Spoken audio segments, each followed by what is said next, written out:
Hi, my name is Kyle Wilson, former amateur MMA champion with over 10 years experience training across various martial arts.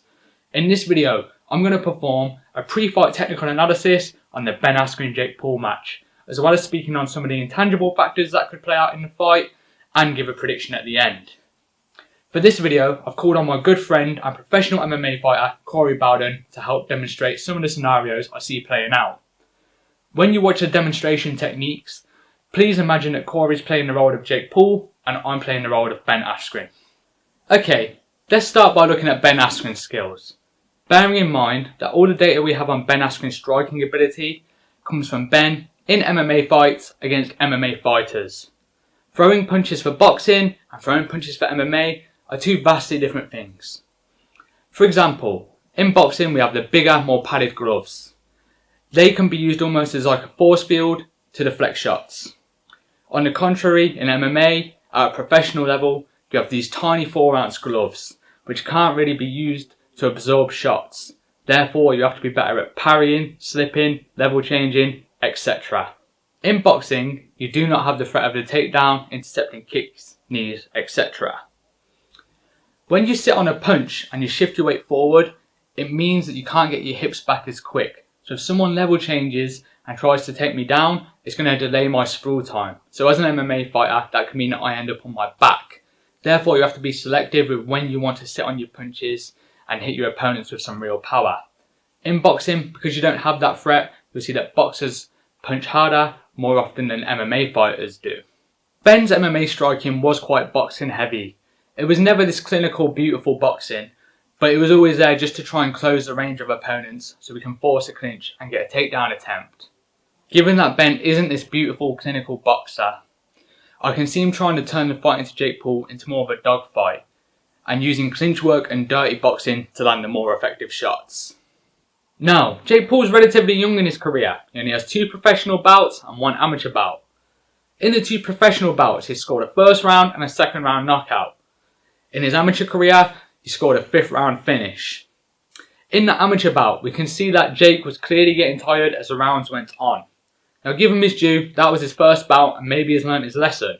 But looking at his physique and how his punching powers progressed, I think he's been working on that explosive, fast twitch muscle fibre, and I don't see him being able to keep up a pace for 8 rounds. During this time, I think Ben's going to be investing in the body, trying to knock some of the wind out of Paul and take away some of that power from his punches. One of Ben's favourite techniques to close the range in MMA was a stepping right hand. He would use this to enter on takedown attempts on his opponent. I expect to see this technique from Ben in this fight, but obviously rather than takedowns, it's going to be forcing clinches and then utilising his dirty boxing. When in the clinch, I expect Ben to be leaning on Jake's shoulder plex with his lead shoulder heavy and trying to get his forehead underneath Jake's chin to force a head position, especially if they're against the corner or the ropes. Ben can use this head position to pin Jake Paul in place, get his hips back and start unloading with body shots, just like Nate Diaz would. In my opinion, Askren's best shot is his rear uppercut. Throws it with a little telegraph and is quite powerful with it. Jake Paul likes to lead to the body a lot, and he also has a really good rear hook, I'll speak on more of that in a moment, which as he throws, he brings his head off the centre line, right onto the trajectory of where Askren's rear uppercut is going to be. If Askren can find a home for this, I see it inflicting some real damage on Paul. Throughout Ben's MMA career, he's shown great use of the mummy guard. The mummy guard is when you extend your guard forward and you're essentially trying to use your hands to press your opponent's guard into their own face. From an offensive perspective, this is useful because you're monitoring their hands and you can pull their guard down to come over the top with big looping shots.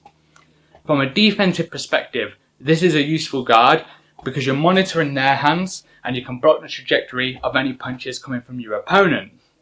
This means that Ben should be quite safe in pushing Jake up against the ropes and into the corner so he can fall into the pocket and then into clinch positions. Having said that, when your hands are reached out and you're fighting their guard, you are leaving your body exposed, and Jake has shown a great ability to lead to the body, so Ben needs to be careful of that.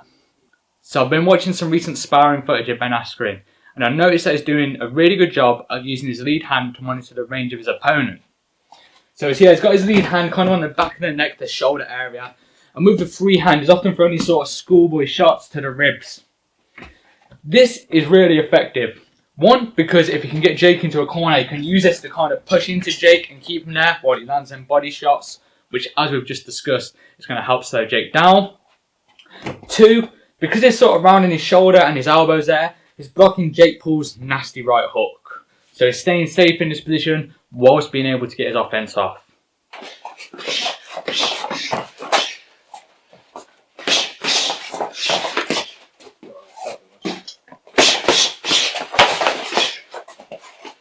So we know that Askren has to make this a dogfight and not a boxing match.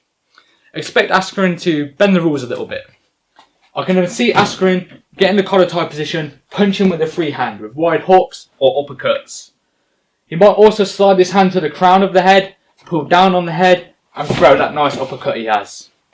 Because Askren wants to keep this fight in close quarters as well, he might also stand on the foot of Jake Paul so that he can't run away and force him to fight in the pocket.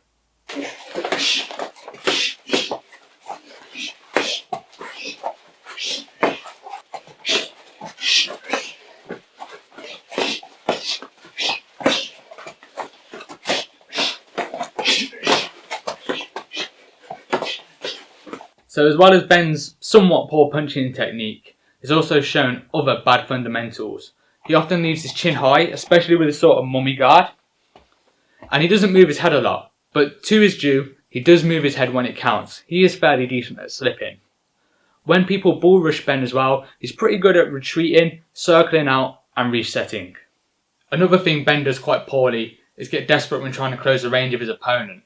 He could use his ring craft or cage craft a little bit better. Instead, if he's trying to close the range and that stepping through the right hand doesn't work, he'll throw these clumsy southpaw shots where his chin's exposed, he looks a little bit off balance and generally he's vulnerable. He has to be careful here because Jake has shown that he can retreat well, he's got a half decent check left hook and that stepping back right hook is devastating. Given that Ben comes from an MMA background and he's used to fighting in the 4-ounce gloves, it's going to be interesting to see how he adapts to having these bigger gloves which you can almost use as a bit of a force field. This might help him when trying to close the range and means that he can get away with being a bit more clumsy as he tries to bull rush in. So for Ben to win this fight, he needs to fight a little bit dirty, he needs to get in the pocket with Jake Paul, and he needs to fatigue Jake Paul by landing body shots and making him carry his weight. Ben isn't this big power puncher, I don't see him knocking Jake Paul out with one punch. But Askren is a proven athlete and he does have a tough chin despite the Masvidal knockout. I see Ben Askren building up a lot of accumulative damage over the rounds, and as each round progresses, he'll begin to take over more and more. So moving on, let's speak about Jake Paul. Now, for what it's worth, I actually think Jake Paul's a pretty decent boxer. Okay, he hasn't fought the highest level competition, but he does have solid fundamentals, and he is athletic. Jake has shown us in all of his bouts a really good stepping back right hand. So on the retreat, as the opponent bull rushes, he loads up on the back leg, and unleashes this big right hook. This is what put Nate Robinson to sleep and it was a beautiful shot. Given that I see Ben Askren being the aggressor, it is very possible that Jake can find a home for this. If Askren's able to deploy his mummy guard properly and fight the hands of Jake and keep that front shoulder high to protect his chin, he might be safe. But it could also be no-no. Who knows? So Jake doesn't like this as much as his stepping back right hook, but he does have a decent counter left hook. As opponents bull rush, he'll sort of lean back and throw this sort of check left hook.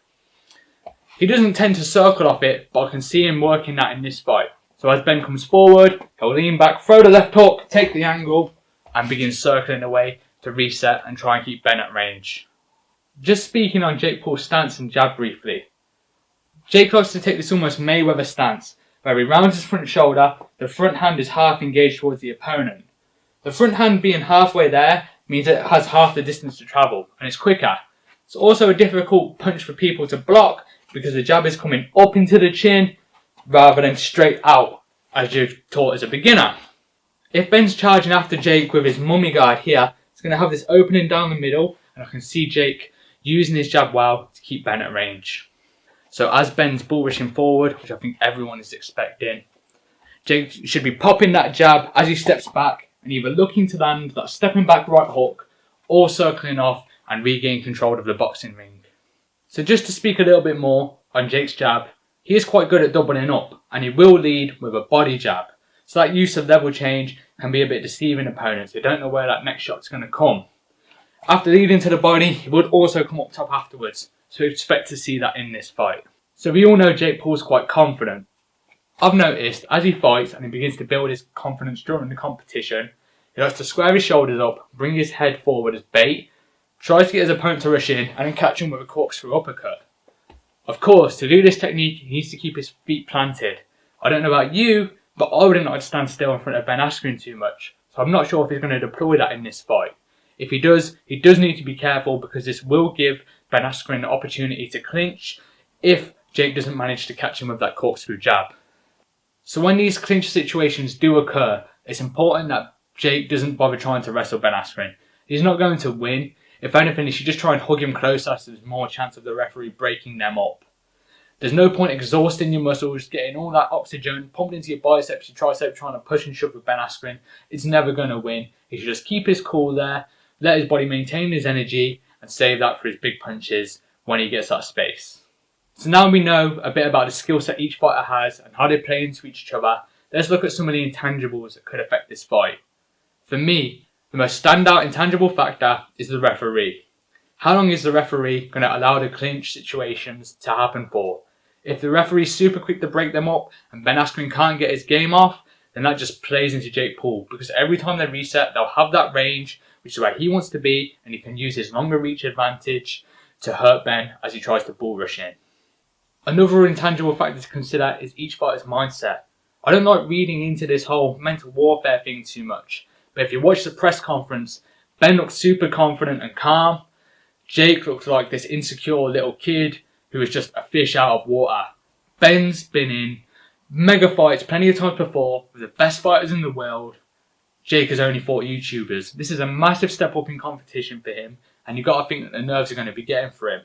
Having said that, Ben's carrying essentially the reputation of MMA on his back, so that can be a lot of pressure to deal with too.